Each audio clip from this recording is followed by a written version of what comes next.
आप लोग एरोप्लेन से यात्रा करते होंगे। सब लोग करें अथवा न करें यह अलग विषय है, किंतु यात्रा में भिन्न भिन्न प्रकार के वाहन होते हैं। सबसे अधिक गति एरोप्लेन की हो सकती है, किंतु आगम के आधार से थोड़ी सी चर्चा हम करना चाहते हैं। वह ये है कि एक परमाणु है, पुद्गल परमाणु, अविभाज्य पुद्गल परमाणु उसको बोलते हैं, जिसका विभाजन न हो सके और वह किसी भी इंद्रिय के द्वारा ग्रहित नहीं हो सकता। ऐसे उस परमाणु की गति की चर्चा आगम में आई है और गुरुदेव के मुख से भी हमने सुना है। एक समय में, समय का अर्थ क्या होता है? जिस प्रकार पुद्गल की वह इकाई मानी जाती है अविभाज्य पुद्गल परमाणु, उसी प्रकार काल की इकाई समय हुआ करता है। एक समय में उस पुद्गल परमाणु एक स्थान से छोड़ करके 14 राजू गमन कर जाता है। एक समय किसको बोलते हैं? समय के बारे में भी आप गणित नहीं लगा पाएंगे। सुनते हैं एक सेकंड में भी करोड़ों भाग किए गए हैं, बताते हैं। इसके उपरांत भी वह समय पकड़ में नहीं आता। आपकी आंखें हैं और जब पलकें टिमकार लेते हैं उस समय उसको एक निमेष बोलते हैं और उसमें असंख्यात समय गुजर जाते हैं। तो ऐसी स्थिति में एक समय में 14 राजू दूरी को तय करने वाला वह परमाणु माना जाता है। उस परमाणु से भी गति मन की है बंधुओं। आप यहां पर बैठे हैं देशना सुनने के लिए, आपका शरीर बैठा हुआ है, किंतु आपका मन बैठा है क्या नहीं बैठा है यह मेरे बुद्धि का विषय नहीं है। और उस मन के माध्यम से ही भिन्न भिन्न वस्तुओं के निमित्त को लेकर के कर्म का आश्रय होता है और कर्म का आश्रय शुभात्मक भी होता है और अशुभात्मक भी कर्म का आश्रय होता है। और प्रत्येक संसारी प्राणी स्वतंत्र है, वह अपने मन के माध्यम से न जाने कौन कौन सी इच्छाएं उसकी उत्पन्न होती रहती मन में और उसके माध्यम से कर्म का अर्जन प्रति समय होता रहता है। उस कर्म को रोकने के लिए, उस आश्रय और बंध से ऊपर उठने के लिए हमें धर्म ध्यान करने की आवश्यकता है। आर्त ध्यान और रौद्र ध्यान के विषय में गुरुदेव ने ये कहा था कि आप लोगों को धर्म ध्यान का स्वरूप क्या है इसको समझाने की आवश्यकता नहीं है। ध्यान किसको बोलते हैं इस विषय पर चर्चा करने की आवश्यकता इसलिए नहीं है क्योंकि निरंतर ध्यान बना रहता है। आप ध्यानस्थ हैं यह ध्यान रखें। महाराज हम कैसे ध्यानस्थ हैं? बिल्कुल आपका ध्यान बल्कि धर्म ध्यान से भी सॉलिड है, क्योंकि धर्म ध्यान बहुत जल्दी समाप्त हो सकता है, किंतु आर्ध ध्यान और रौद्र ध्यान की जो परंपरा है वह अभी तक टूटी नहीं है। और आर्ध ध्यान रौद्र ध्यान जो होता है वह पर वस्तु को लेकर के ही हुआ करता है। इसलिए हमें धर्म ध्यान करना है तो सर्वोत्तम आर्ध ध्यान की जो मात्रा है, रौद्र ध्यान की जो मात्रा है, परसेंटेज जिसको बोलते हैं, उसको कम करने का पुरुषार्थ करना चाहिए।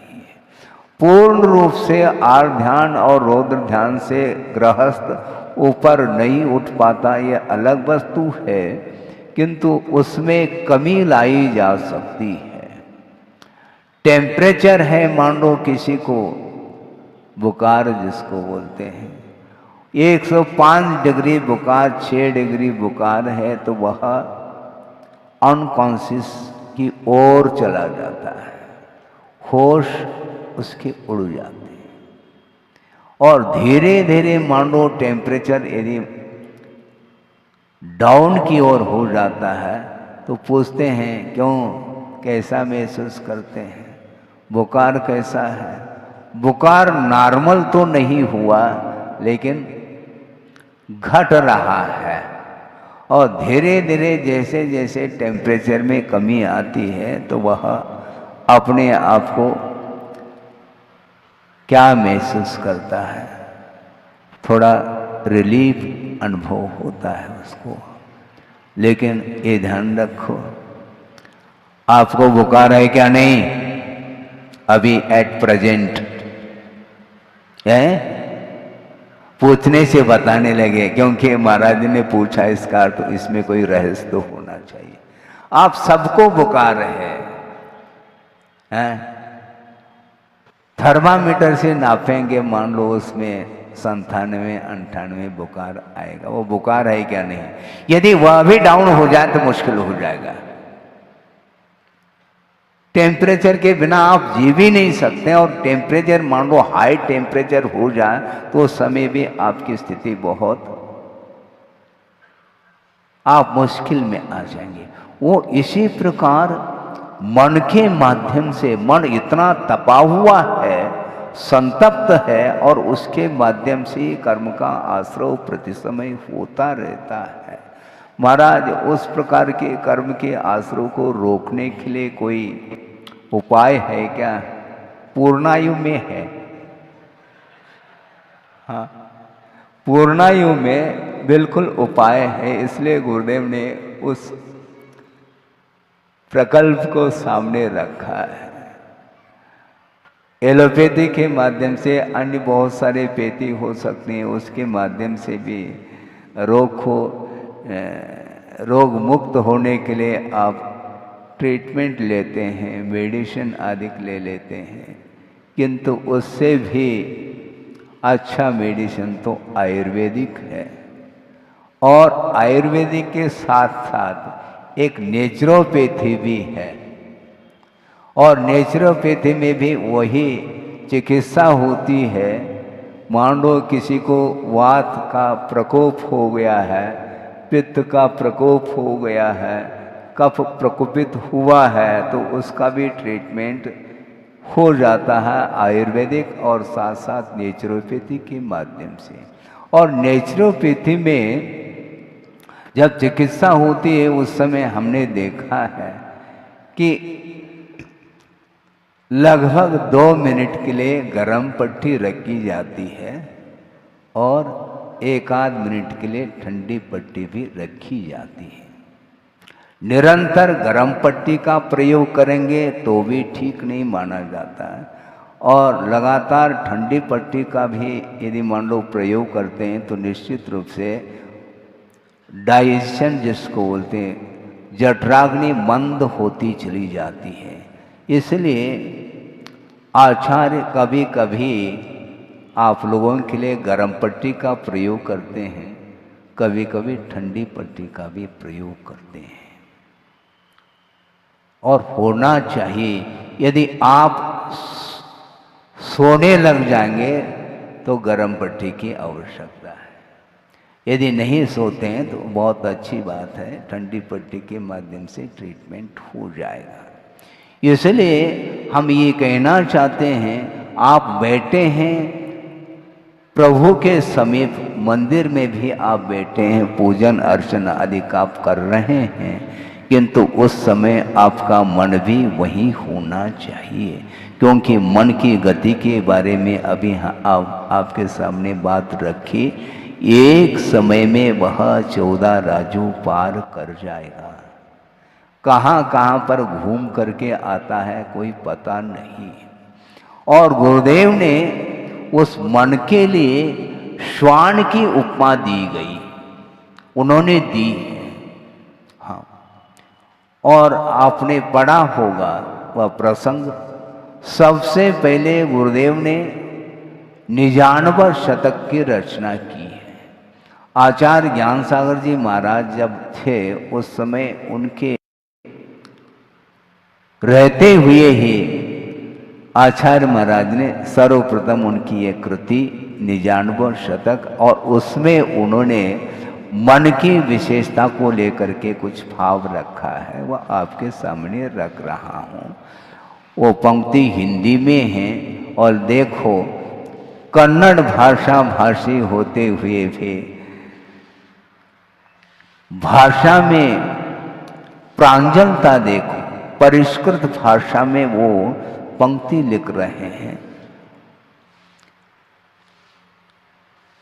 क्या हो गया समझ में मुझको न आता। सुन रहे हैं आप? क्या हो गया समझ में मुझको न आता, क्यों बार बार मन बाहर दौड़ जाता। क्या हो गया समझ में मुझको न आता, क्यों बार बार मन बाहर दौड़ जाता। स्वाध्याय ध्यान करके मन रोध पाता, पैश्वान सा मन सदा मलशोध लाता। अब सोचिए, 28 मूल का पालन करने वाले श्रवण और निरंतर स्वाध्याय आदि में उनका मन लगा हुआ रहता है, और स्वाध्याय और ध्यान के अलावा और कोई क्रियाएं उनकी होती नहीं है। समय समय पर अपने आवश्यकों में ही तत्पर रहते हैं, किंतु एक क्षण के लिए भी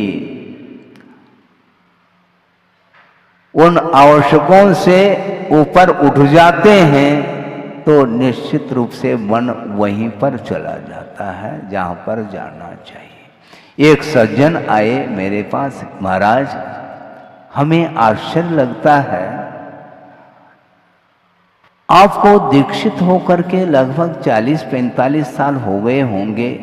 मैं प्रति साल आता हूं और आपके बाजोटे पर वही ग्रंथ देखने को मिलते हैं।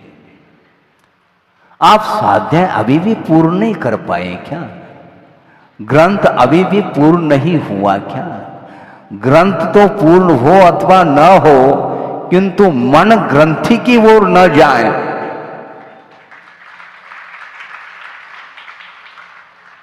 इसलिए अभीक्ष्ण ज्ञानोपयोग की बात आगमकारों ने रखी है। निरंतर अपना उपयोग देव शास्त्र गुरु में यदि निरंतर लगा रहता है तो पंचेंद्र के विषय याद नहीं आते। तत्व चर्चा में भी हमने बात रखी थी कि उसी प्रसंग को और रखना इसलिए चाह रहा हूं कि मध्याह्न में थोड़ी सी उपस्थिति कम होती है और महिलाओं की उपस्थिति तो लगभग बनी रहती है, और आप लोगों की उपस्थिति क्यों नहीं बनी रहती कहने की कोई आवश्यकता ही नहीं। हाँ, दुकानदार हैं आप, और गुरुदेव ने क्या कहा, दुकानदार का अर्थ क्या होता है? दो कानदार होता है। हाँ, दोनों कान आपके सक्रिय रहते हैं। और महाराज इन दोनों में दुकान रफ्तार से चल रही है। अच्छा, चलते वो चक्के लगे, चाक लगे, उसमें चल रही है, अर्थात अच्छा चल रहा है, तो उसमें आपका मन लगा रहता है। इसलिए सिद्धांत की चर्चा आप लोगों के सामने नहीं रख पाता, उसी विषय को आपके सामने रख रहा हूँ। पूज्यपाद स्वामी ने स्पष्ट किया है कि अविद्याभ्यास संस्कारैः रवशं क्षिप्यते मनः तदेव ज्ञान संस्कारैः स्वतस्तत्वे वतिष्ठते। इसका अर्थ ये है, अनादिकालीन अविद्या के अभ्यास के फलस्वरूप, उसके संस्कार के फलस्वरूप आपका मन शीघ्र ही विक्षिप्तता का अनुभव करता है। मन विक्षिप्त हो जाता है, क्षुब्ध हो जाता है, मन विकृत हो जाता है। किंतु तदेव ज्ञान संस्कार है, वही मन सम्यक ज्ञान के संस्कार के माध्यम से स्वतः अपने आप तत्वे अवतिष्ठते, स्वरूप में वह ठहर जाता है। खेल नहीं, अपने स्वरूप में अपने मन को केंद्रित करना, तत्व के स्वरूप में केंद्रित करना, पदार्थ के स्वरूप की ओर दृष्टि जाना, ये खेल नहीं है और आपके लिए तो असंभव है ही, बल्कि गुरुदेव का कहना है श्रवण के लिए भी बहुत कठिनाई होती है मन को केंद्रित करने के लिए।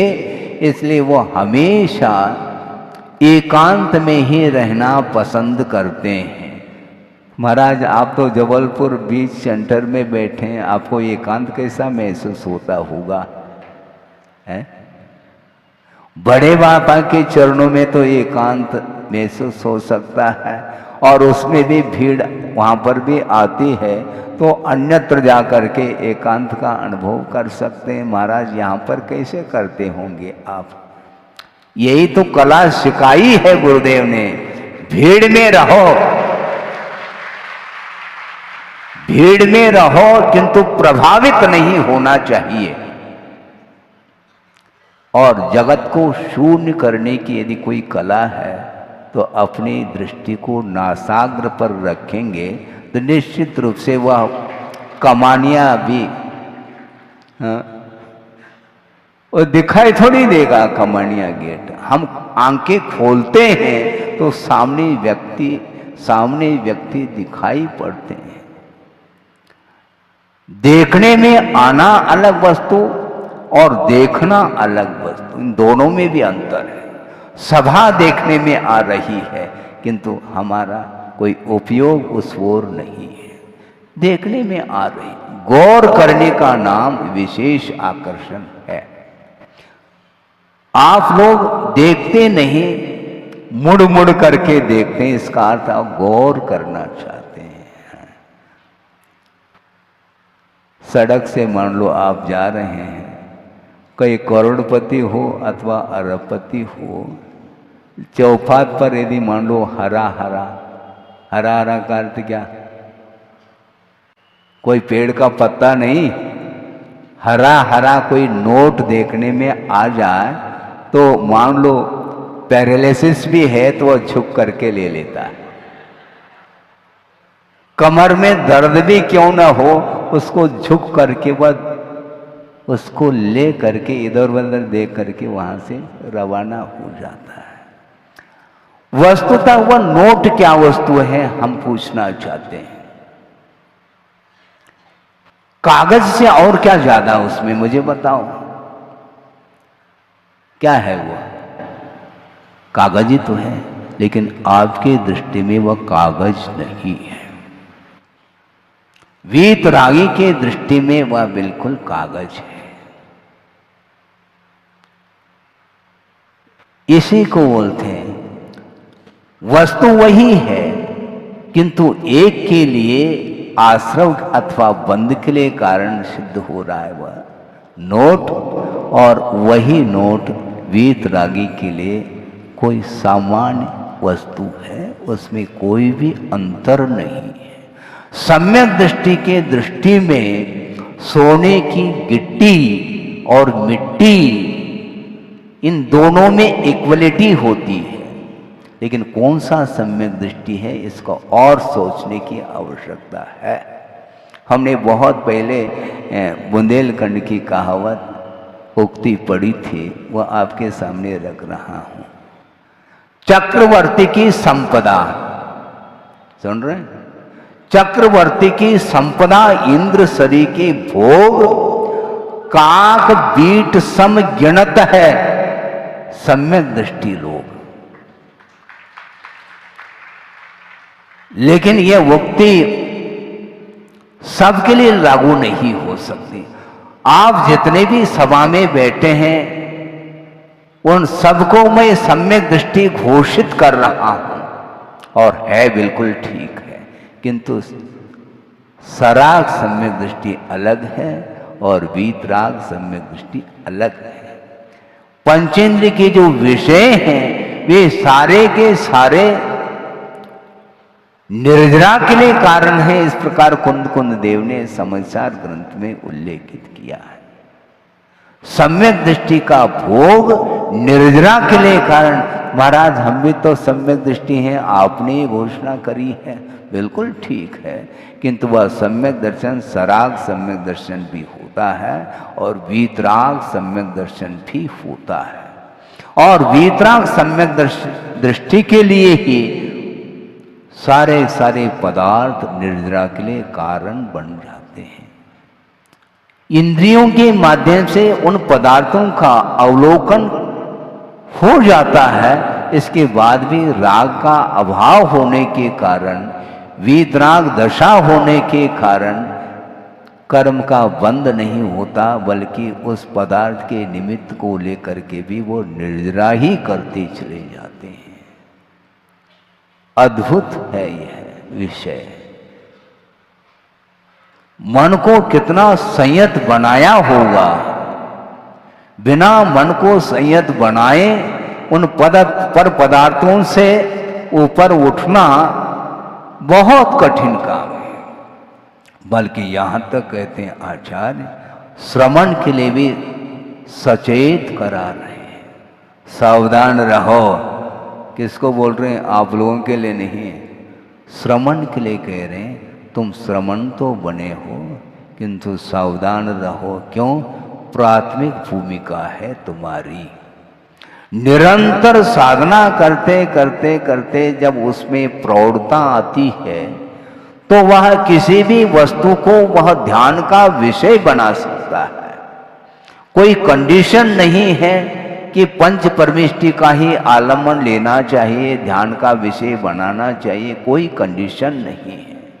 किसी भी पदार्थ को ध्यान का विषय बनाया जा सकता है, किंतु शर्त यह है कि वीतरागो भवेत योगी।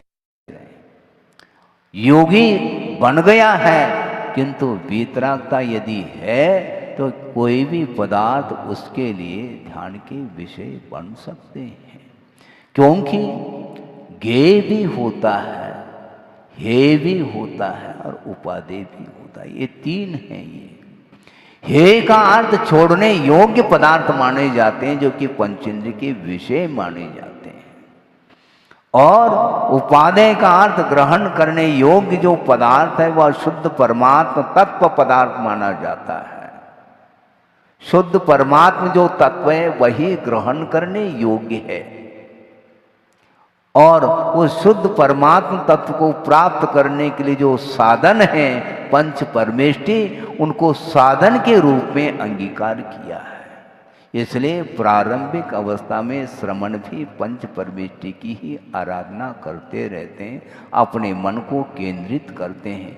पंच परमेष्टि का आलम्बन एक क्षण के लिए भी छोड़ देते हैं तो निश्चित रूप से वह मन, जिसको श्वान की उपमा दी है गुरुदेव ने, स्वाध्याय ध्यान करके मन रोध पाता, पे श्वान सा मन सदा मलशोध ला। श्वान अर्थात कुत्ता होता है और उसके गले में क्या है? पट्टा, पट्टा बोलते हैं। हाँ, गले में पट्टा बांध दिया और जंजीर हाथ में ले रखा एक व्यक्ति है, और उस श्वान के लिए प्रतिदिन माल मिल रहा है, माल समझते हैं, उसके लिए मिठाई खिलाई जा रही है। मनुष्य के लिए मिलना दुर्लभ जैसा हो रहा है और वह प्रतिदिन वह मिठाई का सेवन कर रहा है, किंतु जो ही उस गले से पट्टा निकल जाए तो वह नाली नाली सूंघता हुआ चला जाता है। इसको बोलते हैं, क्योंकि संस्कार अतीत के हैं, वो वहीं जाता है जहाँ पर दुर्गंध है, वह सूंघता सूंघता चला जाता है, मल आदि का ही सेवन कर लेता है। उसी प्रकार संसारी प्राणी की दशा है कि मन बहुत जल्दी गाफिल हो जाता है। इसलिए मन को केंद्रित करने के लिए ही ये सारे साधन हैं। बल्कि मुझे ऐसा लगता है कि केवल श्रवण ही कर्मों की निर्जना करने का अधिकारी एकांत से हो, ऐसा नहीं। ये तो आप तनाव में आ जाएंगे। हम आपको तनाव मुक्त करना चाहते हैं और सिद्धांत का विषय रख करके ही आपको हम समझाना चाहते हैं। श्रवण है एक और क्षायिक सम्यक दृष्टि है, सप्तम गुणस्थान वर्ती है। इसके बाद भी कोई अनिवार्य नहीं है कि वह तीर्थंकर प्रकृति का बंद कर ले। सुन रहे हैं आप?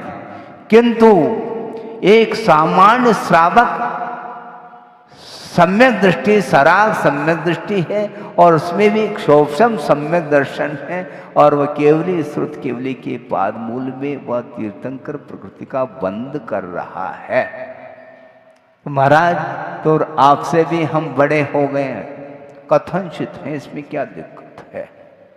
हाँ, यही तो अनेकांत है। और गुरुदेव ने उदाहरण भी दिया है कि एक 10th क्लास में छात्र है और वह परीक्षा में पास हुआ, मात्र पास ही नहीं हुआ, मेरिट में आया है। कक्षा कौन सी है? कक्षा 10th क्लास। और एक एमए का छात्र है, वह पासिंग मार्क लेकर के आया है, तो राष्ट्रपति पुरस्कार किसको मिलेगा मुझे बताओ? एमए के छात्र को मिलेगा क्या 10वीं कक्षा के छात्र को मिलेगा? बोलो तो 10वीं कक्षा के छात्र को, क्योंकि ज्ञान का स्तर बढ़ा हुआ है। कक्षा अलग वस्तु, किंतु जिस कक्षा में वह है उस कक्षा में जो ज्ञान का स्तर है वह बिल्कुल चरम सीमा को छू रहा है उस कक्षा की अपेक्षा। उसी प्रकार अप्रमत्त गुणस्थानवर्ती भले ही मुनि महाराज रहा आवे, क्षायिक सम्य दृष्टि भी रहा आवे, किंतु तीर्थंकर प्रकृति के योग्य परिणाम हो अनिवार्य नहीं, हो भी सकते और नहीं भी हो सकते हैं। और श्रेणी की कथा आप लोग पढ़ते हैं, जिसने मिथ्यात्व की भूमिका में नरकाई का बंद कर लिया है, क्योंकि यशोधर मुनि महाराज के ऊपर उसने उपसर्ग किया था। तीव्र संक्लेश परिणाम के कारण सप्तम पृथ्वी का बंद कर लिया, किंतु रानी चेलना ने उस उपसर्ग को दूर किया। और दूर करने के उपरांत जब ध्यानस्थ थे यशोधर मुनि महाराज, ध्यान से जब निवृत्त होते हैं तो वहीं पर श्रेणिक भी खड़ा है और चेलना भी खड़ी है, और दोनों ने नमस्तु कहा है। और यशोधर मुनि महाराज ने धर्म वृद्धिरस्तु कहा। उनके पास कोई वैर नहीं, प्रतिशोध की कोई भावना नहीं, चाहे वह सैनिक हो चाहे चलना हो, सबका कल्याण हो। इस प्रकार कल्याण की दृष्टि से धर्म वृद्धिरस्तु का आशीर्वाद दिया है। उस समय सैनिक को पश्चाताप हो रहा है, हमने बहुत बड़ा अनर्थ किया है, अब वह अनर्थ धोना मुश्किल है उसको। इस प्रकार पश्चाताप रूपी अग्नि में झुलस रहा है। भगवान, हमने बहुत बड़ा अनर्थ किया है, क्योंकि अनर्थ जो हुआ है वह प्रज्ञापराध इसी को बोलते हैं।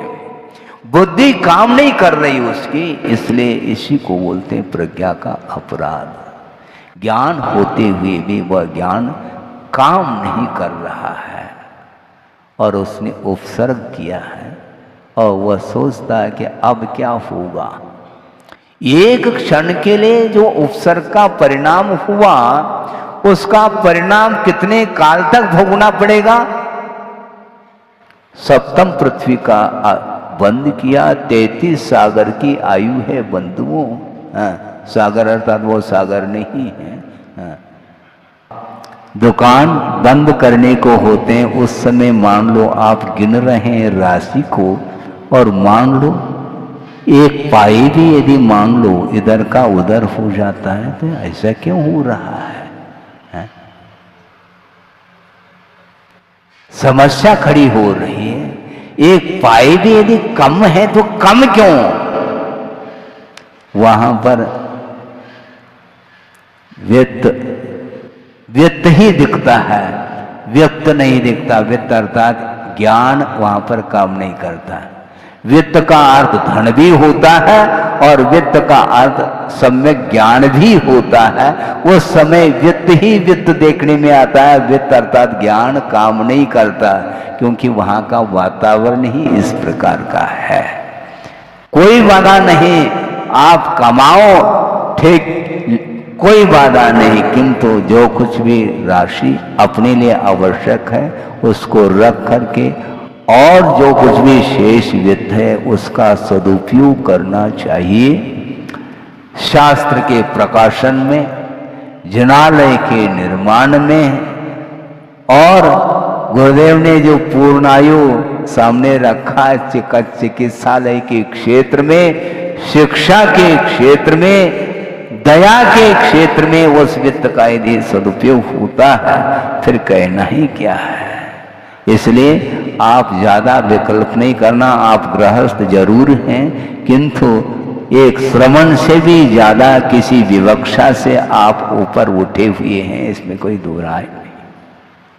इसलिए ज्यादा समय हमारे पास भी नहीं है, क्योंकि एक समय में असंख्यात गुणी निर्जरा होती है और भिन्न भिन्न आवश्यकों के माध्यम से निर्जरा करने में श्रवण तत्पर रहता है। इसलिए जितना आवश्यक है उतना ही देना चाहिए, क्योंकि कुंद स्वामी ने क्या कहा मालूम है? जिनेंद्र भगवान के जो वचन हैं, आप सुन रहे हैं, जिनेंद्र भगवान के वचन औषधि के काम में आते, और औषधि जो ली जाती है वो पेट भर करके नहीं, वह खुराक नहीं, वह भोजन नहीं है। अनुपात से ही दवाई ली जाती है। इसी प्रकार अनुपात से ही हम आपके सामने परोसना चाहते हैं। ज्यादा यदि परोस दें तो फिर बाद में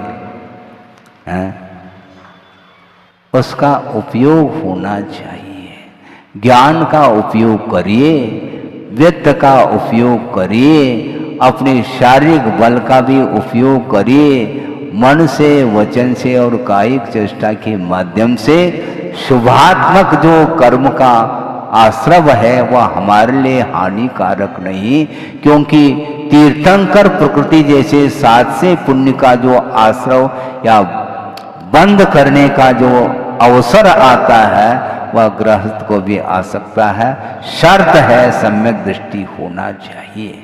कोई भी सम्यक दृष्टि हो वह तीर्थंकर प्रवृत्ति का बंद कर सकता है, किंतु आज वर्तमान में नहीं कर सकता कोई भी। न हम कर सकते हैं न आप कर सकते हैं, क्योंकि केवली श्रुत केवली का पादमूल वर्तमान में नहीं है। इसलिए जहां कहीं भी तीर्थंकर अथवा केवली श्रुत केवली हो वहां पर हमारे लिए जाने का अवसर प्राप्त हो।